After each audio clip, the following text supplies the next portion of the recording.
Star date. I forgot to look it up. It is today. Welcome to Star Trek Discovery Pod, a kind of smart, kind of funny podcast about new and classic Star Trek. I'm your captain for the evening, Mariah Gossett, and with me on the view screen we have. I'm Clyde Haynes. Hey, Woo! Clyde. It's just the two of us for tonight for finale night. Pew, pew, pew, pew, pew. We're gonna make it happen, Captain. I'm really excited to talk with you, Clyde, about this finale episode, dig into everything that was season 1 of Strange New Worlds. But first, Clyde, can you remind people how they can interact with us if they're watching us live on a streaming platform? Yes, whatever your preferred streaming platform is, if you're catching us live, we are excited that you're here and we want to hear from you. So how can we hear from you? Just chat along with all of our viewers.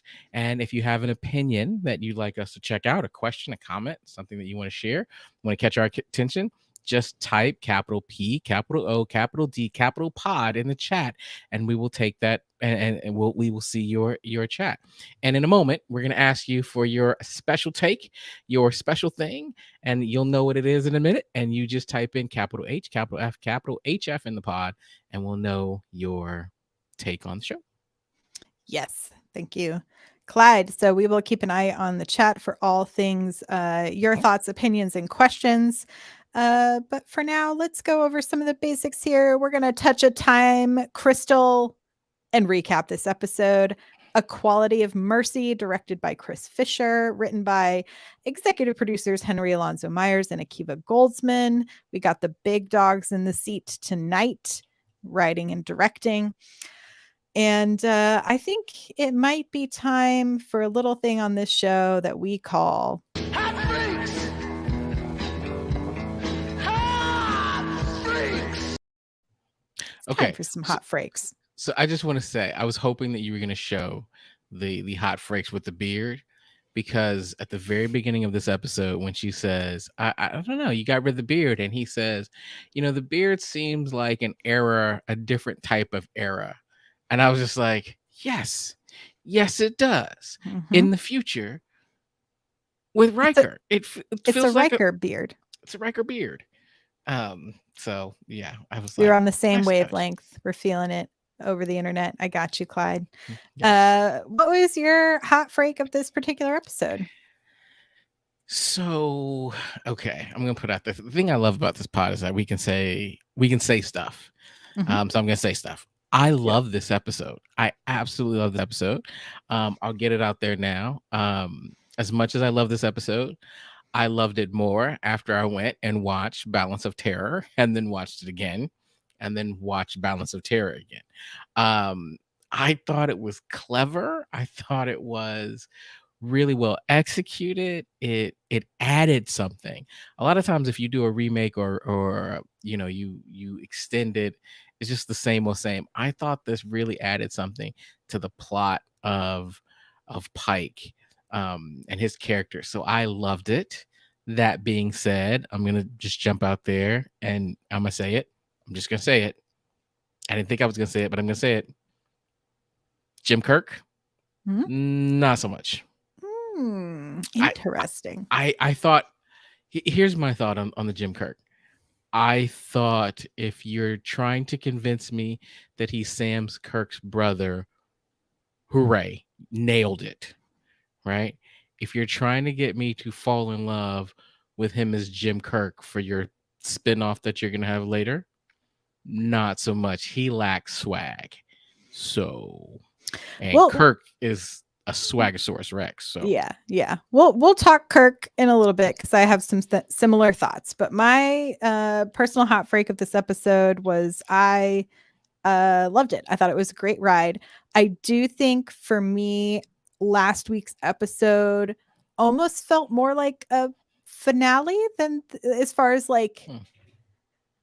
We lost someone. There was a lot of action. There was a lot of suspense. I think it's also just that this might also just be purely me personally because I love horror so much that I was like, oh, this is it. Icing on the cake. We're done, right? That was it. We're good.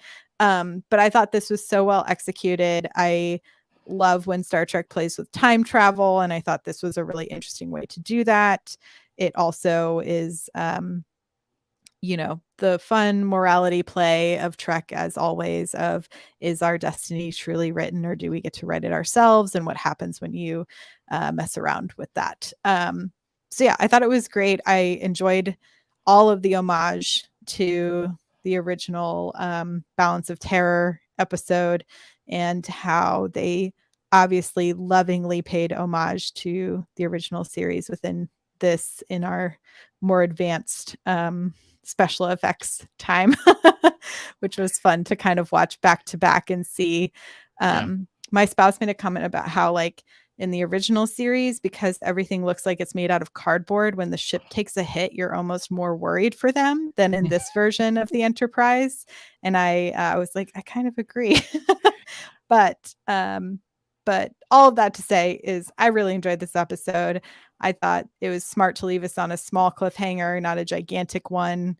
Not to say that Una's story is small, but it's not like the fate of the universe big. Do you know what I mean? Like, it's a character arc balance. So yeah. Here's the thing that I think Strange New Worlds is running into is that some of the tension and the weight is just deflated because we know things, right? And so I had a brief moment where I'm like, oh my goodness, they're taking Una away. What's gonna happen? We do not know what happens to her, though. I've been digging all day.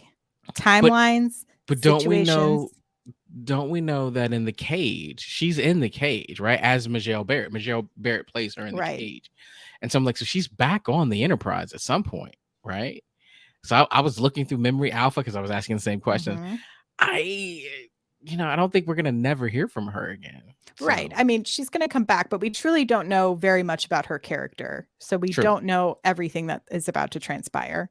And we know that her coming back to the Enterprise in some way happened. The events of the cage are a few years into the future. So we have some fun to play with her character here in the middle. Let's see what some...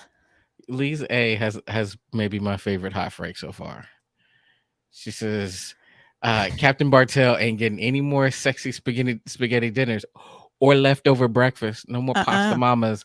She's done. Out of there. All done, son. Nothing. That was a nice twist, no? Like she came back, and I don't know. I didn't care for her that much anyway, so. Yeah, I mean, I appreciate when it's not just a one-off love interest character. We get to learn a little bit more about her, right? Pod, it was interesting that on 2 different treks, a person was taken away at the end. That is true. Let's see. We also have Kuhn. Loved the weaving of Balance of Terror into the episode, but the way they wrote Ortegas felt off and out of character. I think Ortegas is trying to sort of play that other guy on the bridge opposite Sulu, and sort of playing that character a bit in an homage, because that is, we don't know what happens to Ortegas in the future thus far, but spot on. I had the same thought. I think when I originally watched it, having not seen Balance of Terror prior, my biggest issue is Ortegas felt wrong, right? That anger, that the way she was kind of talking about the Romulans, the way she talked, it felt wrong. Then when I saw Balance of Terror, I was like, oh, I see what they're doing here. This feels right. Okay, got it. Yeah, I think too, I always have to kind of remember that in TOS, right? Like, the big bads of TOS are sort of feigning a representation, a metaphor for the Cold War, right? And so I think there's always this I want to talk about that with you in a little bit. Is this has parallels and shares a namesake with a Twilight Zone episode, which also happened to co-star Leonard Nimoy. And is very applicable. Very similar themes are approached in both, and so we can kind of talk about them in a second. But it has to do with how do we deal with the concept of war, and what does never-ending war actually mean. So I think it's super interesting.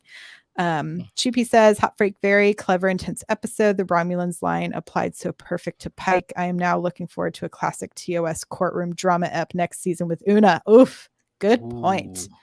That's going to be great. Nice. I enjoyed that as well. Let's see what's going on here in the chat.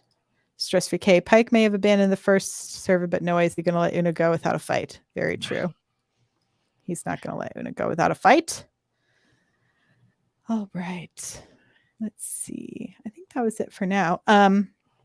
So this episode starts with more breakfast time with Pike. I like this sort of reintroduction we get to him through different meals and seeing what he's cooking. I think it's a really interesting way to sort of glimpse into the character. And I've seen interviews with some of the EPs like Akiva Goldsman and some of the other folks about how once a captain is cast, right, like they have a concept of who the captain is going to be, but then they get to know the actor who's portraying the captain, and they use a lot of that to inform some of these different qualities. And there's actually a really good interview with Anson Mount in Esquire that came out this week, where he's talking about being a Star Trek captain. A lot of conversation about his hair, but they got into what is like the defining characteristic for Pike. And, you know, he kind of argued Kirk is that sort of like brawn and charm. Picard is intellect. And for Pike, it's truly heart.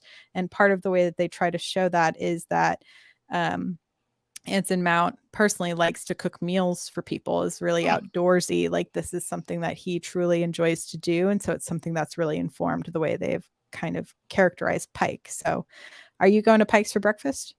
Yes. I mean, not that breakfast. That just did not look. I was like, I mean, it come was on, like man. cacio e pepe without the pepe. I was like, I've seen you do some interesting things that make me want to buy your cookbook.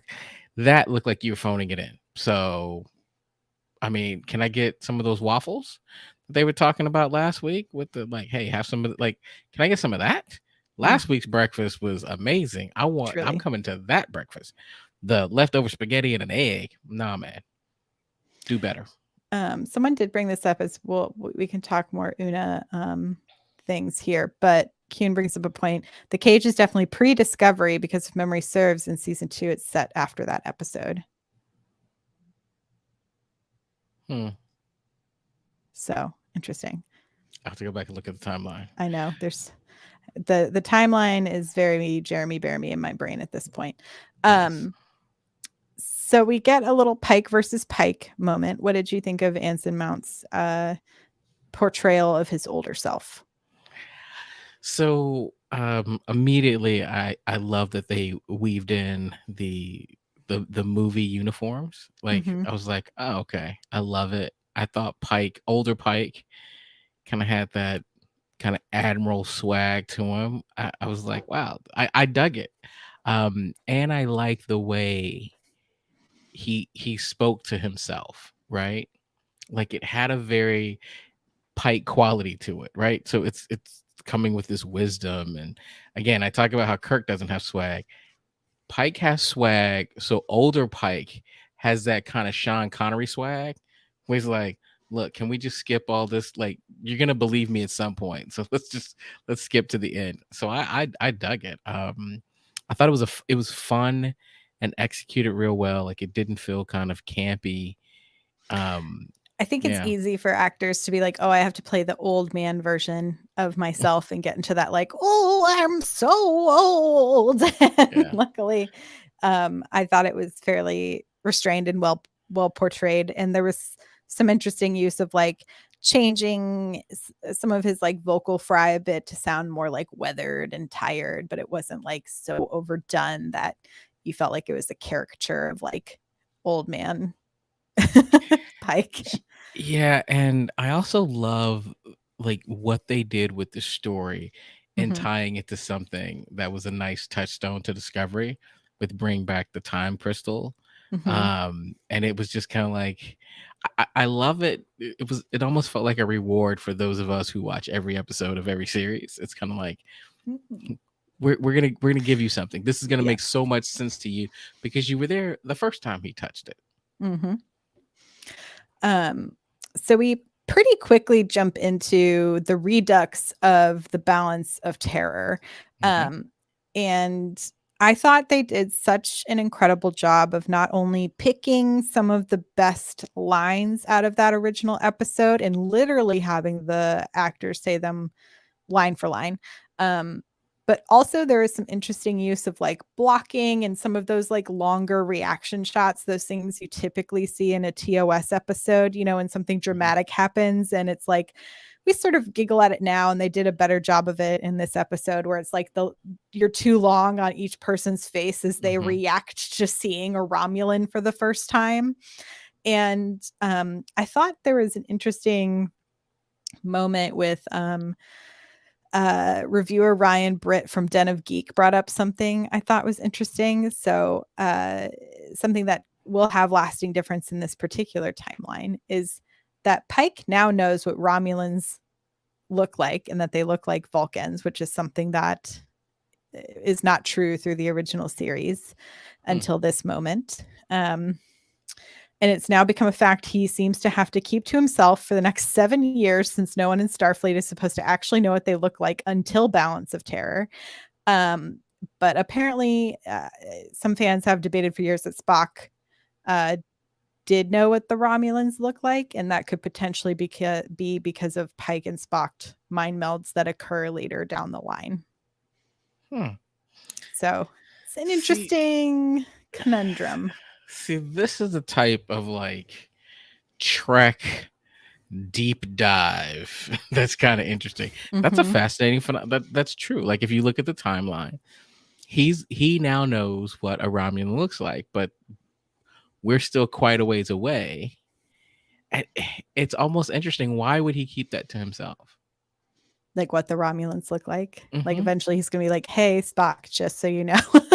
The Romulans kind of look a lot like Vulcans. I mean, yeah, like it would be interesting because if he was to share that information, you would think that the Federation would then be able to be more prepared. They could have research. Like you think that'd be vital information. But I guess, you know, if you're playing by the rules of time travel, right, is that you have to Who just keep plays it by the rules of time travel, right? Most of the rules of time travel involve a DeLorean. So I play by the rules. No. But I think if you're trying to not have a catastrophe, right, not in the world, then you kind of want that to set up correctly. So I guess I get it. I did like that ultimately the main lesson of this episode is that in order for the worlds in the universe to survive, Kirk and Spock must become friends and work together on the Enterprise. I mean, it was interesting, you know, not to jump ahead, but you know, they talk about the fact that it's like, you know, older Pike says, you know, the thing that matters most is now sitting in, you know, the sick bay, right? Referring to Spock. For me, I always looked at it was Kirk and Spock, right? It's that Kirk swag and that cool logic Spock. That combination is where the magic was. And so I think it's yes and I kept thinking, what's that like to know you think you're the greatest captain, right? On the greatest ship. But what really needs to happen is you need to step aside and let this young guy, right, step into your ship with your crew in order for things to really progress. Man, there's a lot that goes into the psyche of Pike. They really do need a ship counselor because he's got a lot going on. For realsies. I did just see the most important comment yet is if Kirk and Spock don't serve together, then there's no mission to save the whales. And truly, you guys know how I feel about these whales, man. It's the most important thing that has to happen. Yes. It has to happen. We do get to see a glimmer, and I saw on the Ready Room this week, Ethan Peck talked about how it was a challenge for some of them, especially him and Cecilia, who plays Hora. so far all season, they're playing these very early versions of these very well-known characters, right? So you're having to play them as they're developing and figuring themselves out. And then here in this finale, they're supposed to be playing the TOS versions. You have Lieutenant Uhura now, and you have the first officer, Spock. And so I think he said it was an interesting challenge, and he was glad it came at the end of the season after you've kind of lived in this character for a while, because now you're having to be this fully formed version of these characters. And I was a little sad that they didn't give this version of Ahura the Beehive. I thought that would have been a really fun little nod. But I know it's not like a fully fledged, like full remake, but I was just like, oh, I would have really loved that little touch. I'm going to say this, and this is going to be an unpopular opinion. I'm glad that there wasn't a Yeoman Rand in this version. I will. I don't know if it hit you in the same way, but in watching the Balance of Terror right after watching this finale, I just noted how Star Trek in the early days was touted for how, like, quote unquote progressive it was. It had women on the deck. It had all of these different cultures represented, but it was such a drastic difference to go from a bridge that is predominantly run by women to then a bridge that was 99% men, and then Ahura. And then you have like the ancillary women characters in their short thing, like taking log notes and like, I'm getting married. And it was just like, oh, I forgot how like rough it was to get like compelling stories for women on television at that time. And I was like, even with this being like a show that broke so many grounds, it was truly a whiplash to go between the two of them. Yeah, I gotta agree. Like I was struggling for a minute, right? So one, I immediately noticed that in Strange New World, Uhura's character has much more to do, right? Like one of the quick things I noticed, and I went back and had to look at it a couple times, is that in the Strange New World version, Uhura is actually in the room where they're discussing. In Balance of Terror, she's manning the bridge, and so he tells her, she was the officer on deck, and I can understand how that can be seen as important, but I thought it was more important that she was in that room where they're having this discussion, right? Like, not I do like Lin-Manuel very much, so I'll just go ahead and quote it. I thought it was important for her to be in the room where it happens, right? And so that was something I immediately noticed. And then, like I said, you've got these ancillary characters in short skirts with, I'm be honest, questionable like camera angles. Like it was kind of like, and the whole notion of Yeoman Rand, right? Like they're about to be shot at, and she's literally cuddling up to the captain on the middle of the bridge, was just kind of like, what the hell? Right? Like I was kind of confused. Whereas in Strange New World, everybody is focused and everybody is professional and everybody's got something to do. And even I'll just say it, there's a moment where in Balance of Terror, toward the end, they send what's his face, the guy who doesn't like Spock, they send him down to the phaser room, and Kirk says, Uhura, take the helm. She sits down. The look that Sulu gives her was just like, dude, what are you doing? Do your job. Like it felt, I'm gonna say it, cringy. Like it felt out of place. So when you say whiplash, I was like, absolutely. Like I was just kind of like, I had to keep going. All right, we're talking about the 70s. Like it's a little bit like it's a little different. I know. Yeah. It was just like, it was one of those things where I'm like, oh, like it had, it did things in the time that it was in. Right. And like, that's great, but it is so much nicer in this timeline and in this universe that we get to see this particular bridge crew.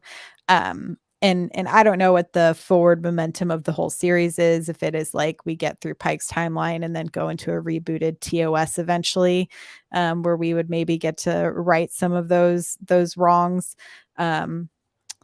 which, you know, I would have to see how it's executed to fully form an opinion about it. But yeah, it was a reminder of like what it did in its time, but then it also like I thought this was a version I enjoyed watching more. Mhm. This was definitely a version I enjoyed watching more. Yeah. I did want to talk about Kirk. Oh, go ahead. Okay.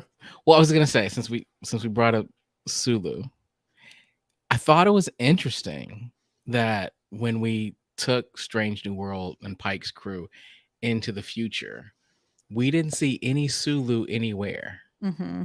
right? Like we got a little bit of Scotty. We didn't really see Bones, but from what I remember, Kirk and McCoy had a very close relationship, which so I would expect him to be the medical, the chief medical officer on the Farragut. But I thought that was interesting. Like I kind of looked around and was like, this is fascinating because Sulu was such a a key character. Mm-hmm. Yeah, I wonder I wonder, where he ended up. yeah. Yeah, I guess if Pike is still in charge of that bridge and that crew, you know, who does, you know, we've obviously established that there's a bit of a rotating seat in engineering. So would have to see what else sort of happens there. And we get to see La'an kind of come back for a moment as well and see that she's off working on different ships. But she seemed so different. Yeah.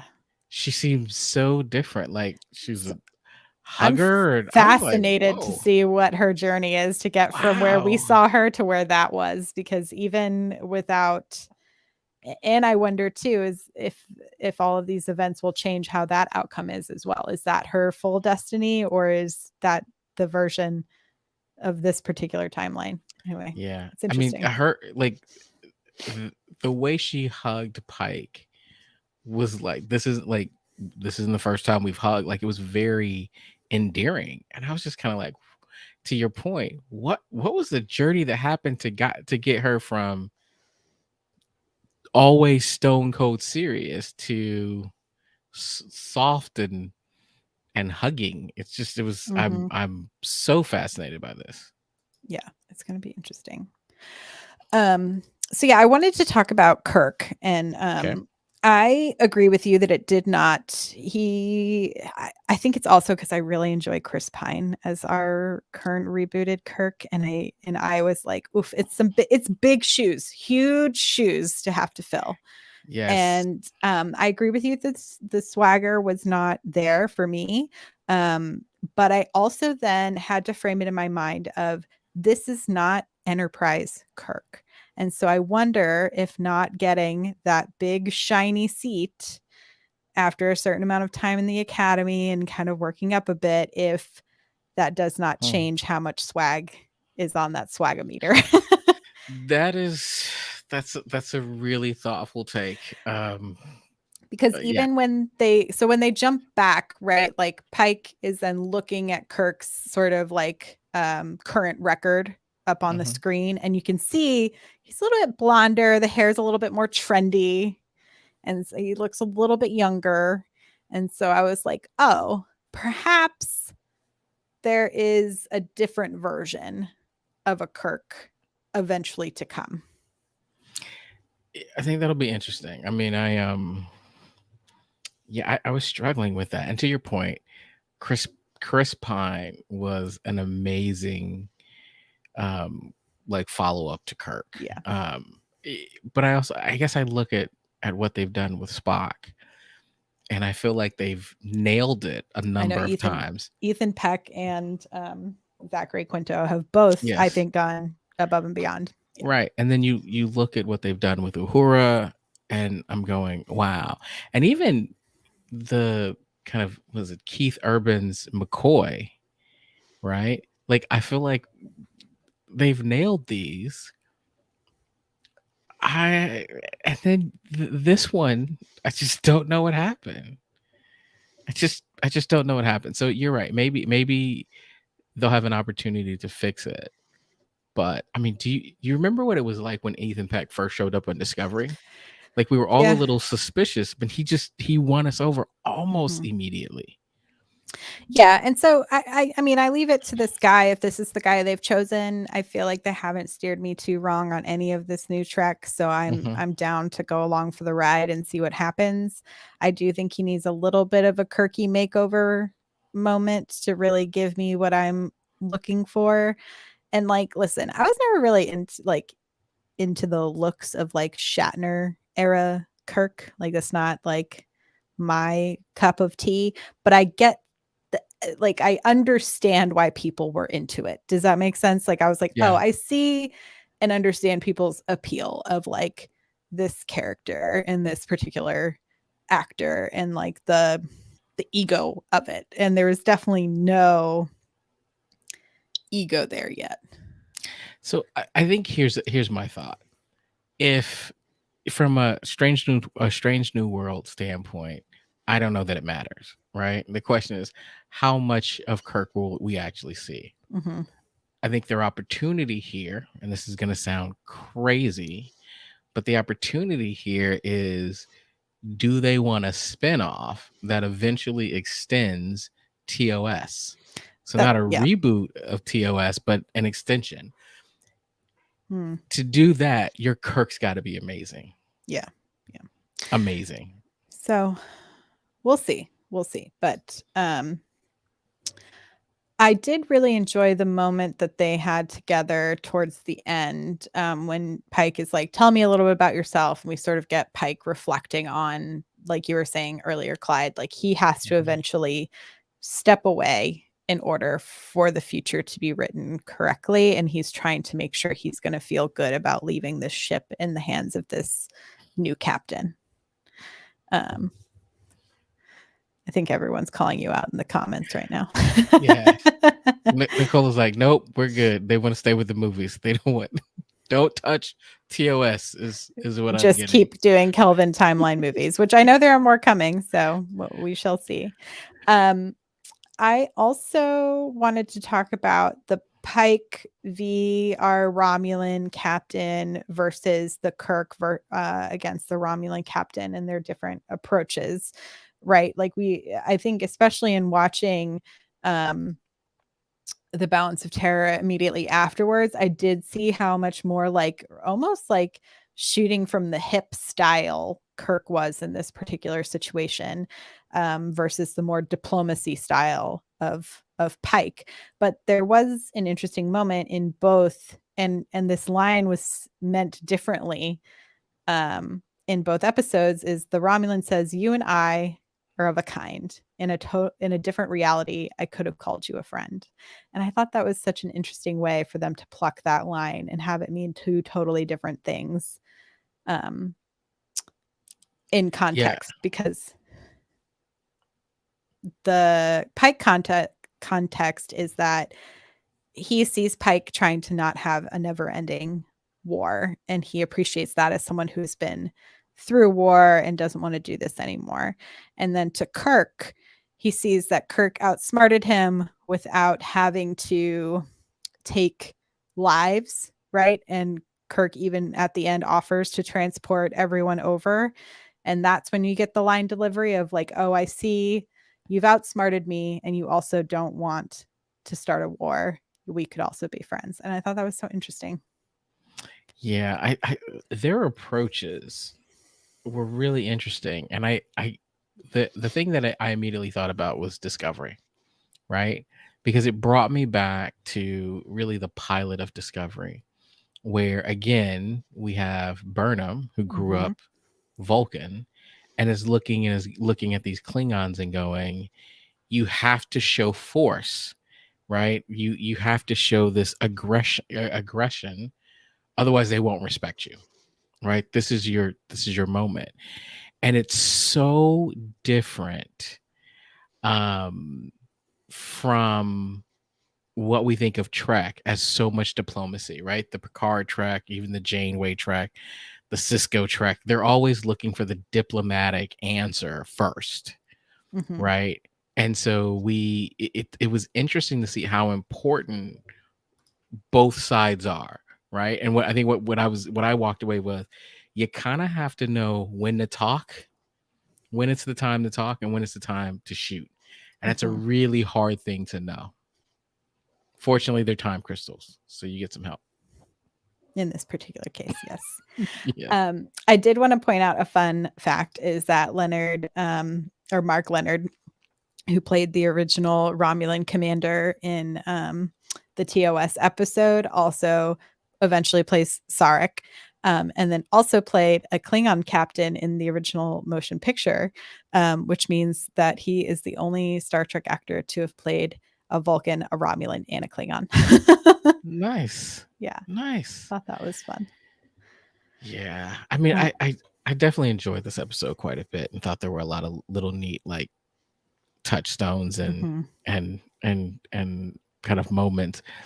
I remember thinking when Pike comes into the bridge of the Enterprise and Spock is sitting in the chair and he lingers a little bit and then gets up. I was like, Spock kind of felt like he was in that chair for a while. And then when I went back and watched kind of Balance of Terror, it was the same thing. I was like, they really did try and bring in the feel of that episode so that you were getting a true what if, right? Mhm. Like a what happens if Pike doesn't get hurt and he stays he stays in the chair. And I loved it. I absolutely loved it. I don't know Yeah. that I'll watch it again for a third time tonight, but Yeah, I maybe not did- tonight, but on the maybe not next, tonight. like the whole binge Yeah, through of the whole season. exactly.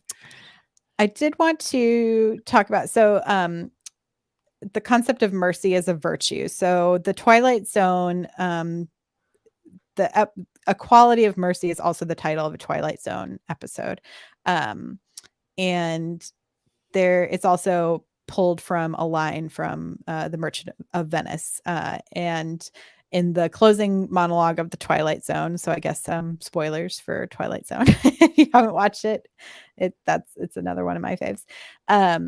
The quote is, "The quality of mercy is not strained. It droppeth as the gentle rain from heaven upon the place beneath. It is blessed him that gives and him that takes." And then they're like Shakespeare, the Merchant of Venice, but applicable to any moment in time, to any group of soldiery, to any nation on the face of the earth, or in this case, to the Twilight Zone.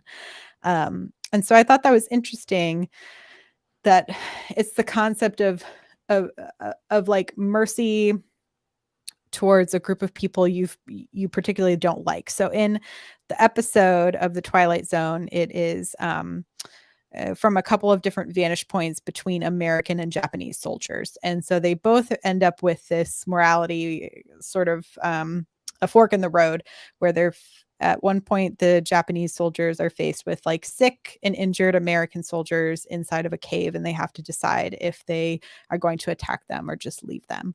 And the other, and like 3 years later, the same sort of situation happens where Americans come upon sick and injured Japanese soldiers, and so they both have to make a choice of like, is it worth to continue to take lives of war when these particular lives are not going to harm anybody, but you have been tasked with the concept of war, and do you show mercy? I think I don't want to tell you what everyone's decisions were because I think you should go watch it. But Okay. it's super interesting and kind of similar in this way where we get to see Pike and Kirk have to make those similar calls of, do you go after those who are injured and can no longer fight for themselves at this point, with this particular Romulan ship at different points in the episode. So I thought that was interesting. I also thought it was interesting that when we look at kind of Pike's version, Pike and the Romulan captain really wanted to stop, right? It was everyone around them that almost wouldn't let them stop, Mhm.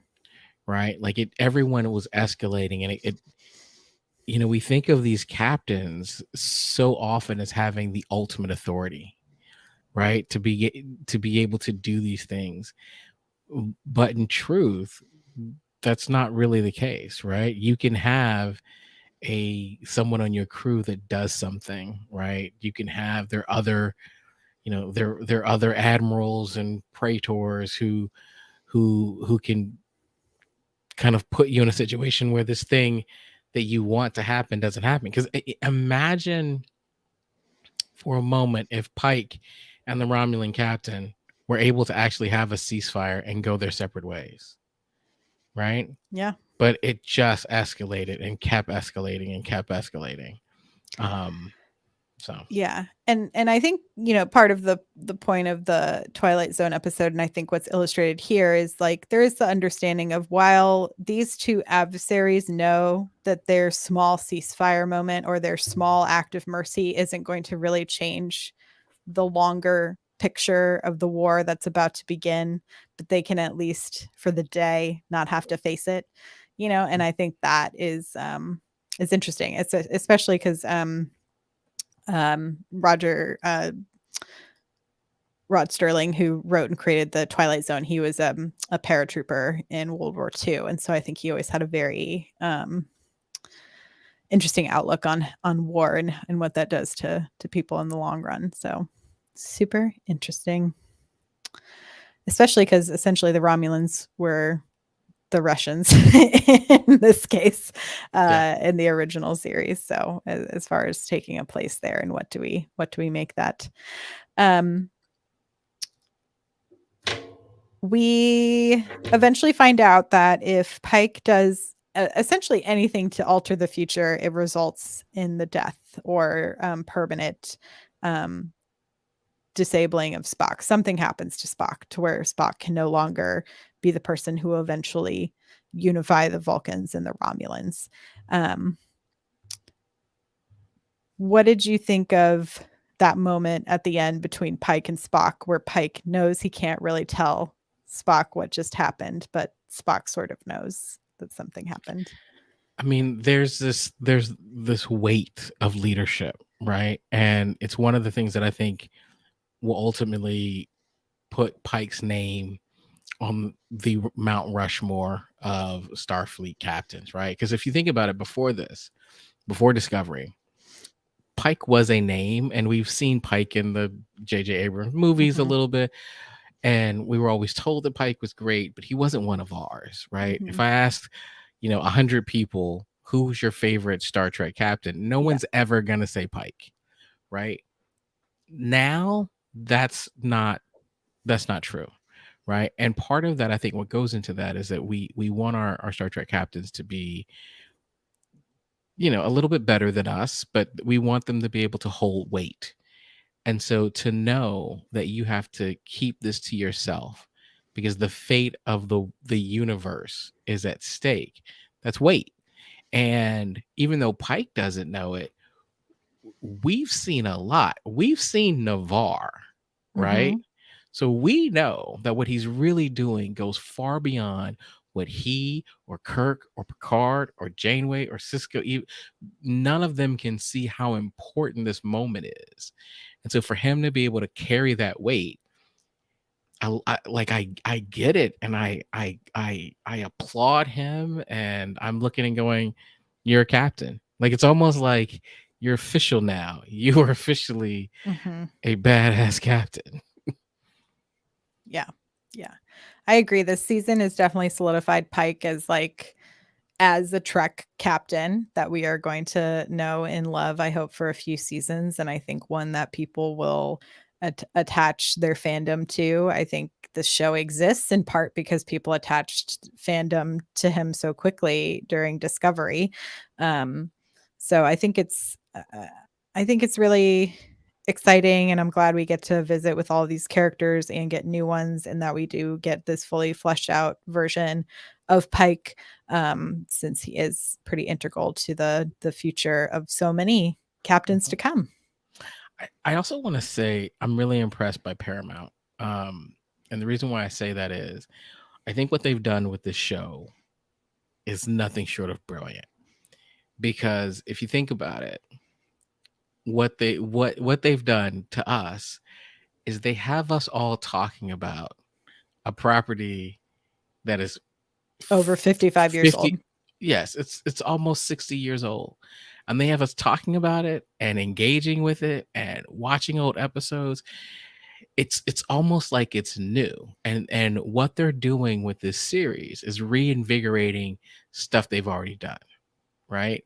And that's fascinating, because what you're talking about is quite honestly, I'll say many of us weren't even born Mhm. when this premiered, right? And so I think about the fact that there, not only do you have new people who are engaging with Trek now with Discovery, but now you're going to have them really looking at the catalog as a whole, and going back and looking and asking questions, to your point, and it's a bit of history, right? You're looking, going, this is how we felt about women. This is how we felt about the Cold War. Like it. These are important conversations, I think, for us to have. And Paramount, that's a master stroke in terms of what they've done with this to reinvigorate other things. Um, I find it fascinating. Like I'm actually looking at going. I have TOS has never been my favorite series, but now it's got me interested in wanting to watch more TOS episodes, because I want to know more about these characters. Yeah, I think it's just going to continue to build the franchise, like you're saying, Clyde, and I think it also, I mean, it's doing what they want. Like the critics awards, like nominees just came out, and Strange New Worlds has multiple for best streaming drama. I almost said dramedy, but it's a drama. um, and I think this is doing what they Lower Decks also shouts. Lower Decks got a bunch for streaming animated. So I think they've found a way to appeal to a lot of different folks. And I also think what has been smart about Strange New Worlds is you don't have to be a Trek fan to enjoy this show. If you are coming in without watching any other Trek, you could still follow and have fun and enjoy this ride. And I think if you have Trek knowledge, there's just like additional layers for you to also come to learn and love. And I think they've done that with Lower Decks as well. And so I think it's a great way, like you were saying, Clyde, it's an introductory point for people to then go, oh, what else is in this back catalog? And I would guarantee in the next 5 years, we're going to have more people who've just started watching Deep Space Nine for the first time, and watching TNG for the first time, and watching Voyager for the first time. And, they'll probably be like, oh, this isn't as, Exciting. fancy and flashy as current Trek. But I think if you're entering into the world, you're going to want to get into the world building that's already been done. I mean, it's interesting that you say that, because I think, what you're saying is there are going to be people who look at the original holodeck and go, this is cheesy tech. Now, I remember when you first saw the holodeck, it was like, this is the coolest thing I've ever seen. Right.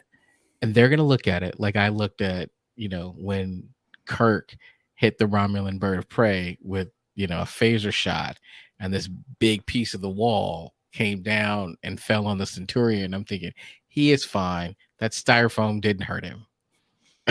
So it will, but I think you're absolutely right. People can go back and they go, I want to know more about these characters. I want to know more, right? I think you look at Picard, you look at Lower Decks, and you're going to want to go, I need to know more about Riker. Well, the only place you're going to find out more about Riker, other than the intro to our show, is TNG, Yeah. right? I think you're going to watch Prodigy, and they're going to go, I need to know more about Janeway. So they're going to go back and watch Voyager. Right. I think you're gonna see this is an expansion, and I gotta be honest, I'm all for it. Like I'm all for more Trek. I am not for Ash, so you can keep your Ash. I'll take as much of Giorgio and Section 31 as I can get, but you can keep your Ash. We shall see what else is in the pipeline. But what did you think of this whole first season as a whole? What are your thoughts now that we've kind of closed this chapter? How would you write? What's your hot freak of the whole season? Kudos, like you've given me something different, and I love it. I This is episodic. It's fun. It's different. It's campy. It's horror. Um, I really enjoyed this season. I think there was the stakes were really high going in, and you know, we got a little bit of Spock and Pike and Discovery. So coming into their own show, those were kind of big shoes to fill, and they've done it really well. Like again, I'm looking, going, I wish we had 3, 6, 8 more episodes. Like, I'd be for it. And so I look back on the season and go, you've given me some characters that I'm interested in. I want to know more about Ortegas. I want to know more about Mbega. I'm still mourning the loss of Himmer. However, if I'm mourning the loss of Himmer because you're going to give me Scotty next season, I'll take it. um, I look back and go, you've given me Leon and Una, and now I've got this Una arc that I'm interested in. You know, if I gotta ding you, I gotta ding you on Chapel. I think you left some meat on the bone on Chapel. You know, and you've teased, you know, Cybok out there, right? So yeah, I mean, I think that for what they've done a really good job of introducing a, I guess a series that's gonna compete. Here's the thing about Picard. It didn't take us long to figure out Picard wasn't going to compete for Discovery for best Star Trek franchise. We knew it wasn't. This, I think you're gonna have people who go, when you say, okay, of the new Star Trek, what's your favorite? I think there are people who are gonna say Strange New Worlds over Discovery. I am not one of those people, but it's close. And so yeah, I thought first season huge success. What about you, Mariah? What'd you think? Yeah, I think it took all of the pieces of things that I enjoyed from the original series and from like 90s Trek, right? Is like some of the fun tropes and genre play, and some of the the way the whole team sort of works together. But then it also took all of the things that I love from Discovery, where you get complicated emotional characters who are grounded in reality. You get everything looking incredible.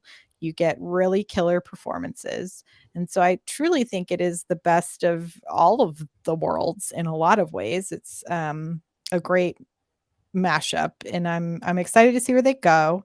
It's not to say that it didn't have, you know, points that I will nitpick and speak up about. I still think that there's a lot to do in the forms of like disability representation in this show and how they're talking about Pike's future in that particular way.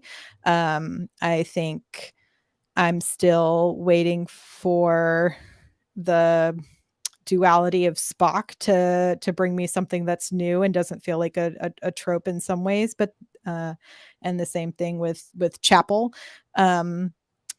But there's so many, like, there's more positives than there are negatives, right? And when you love something, it's easier to find the flaws to critique because you only want it to get better. And so that's kind of how I feel about it at the end. And I feel like we also have to acknowledge it's season 1. Correct. Right. And again, we talk about this all the time. You go back and watch season 1 of The Next Generation, right? And I'll say that's been my favorite. It's tough. Yeah. You're like, how did this survive the first season? It's like, how did this get renewed? Like, oh my goodness. None of them thought it was going to get renewed either. Yeah, it's tough. And so I have to, and even when we look at Discovery was good, but look, I'll be honest, I was not a huge fan of Lorca. Oh, I still really like the first season of Discovery, but no, I'm not saying it was bad. I'm saying it was good. It was so different. So different. I think when we got to season 2 and season 3, that you could see some of the characters start to really hit their stride. I became a huge fan of Saru.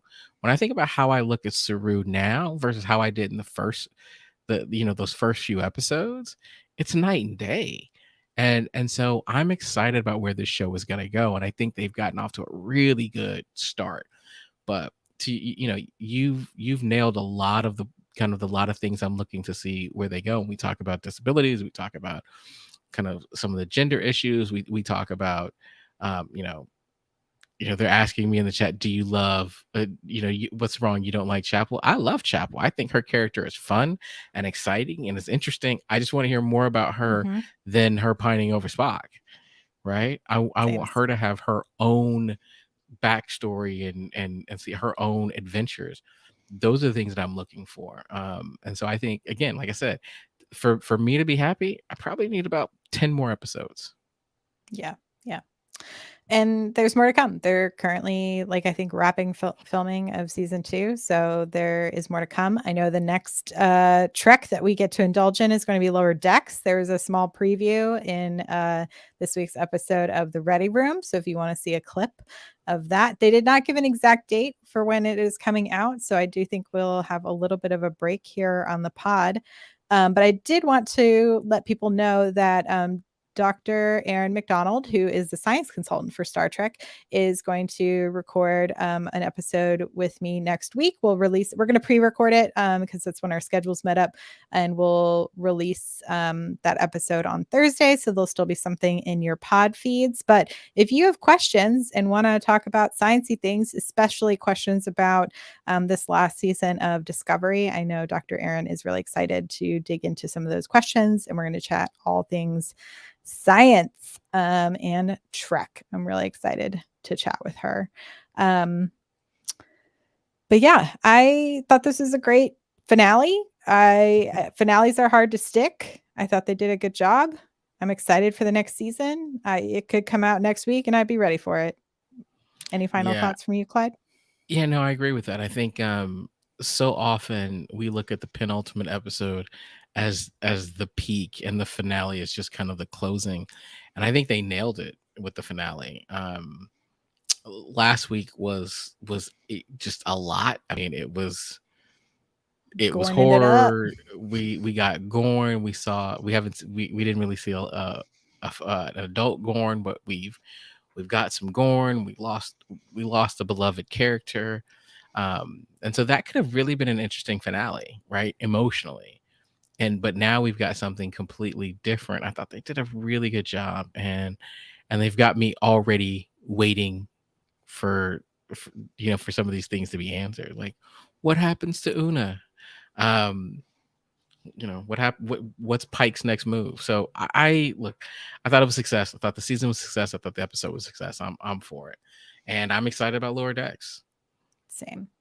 I saw some people asking about a date for Lower Decks. They've not given us an exact date. The closest I have is the third quarter of 2022. So that probably means at the end of the season or the summer. So I'd say the fall.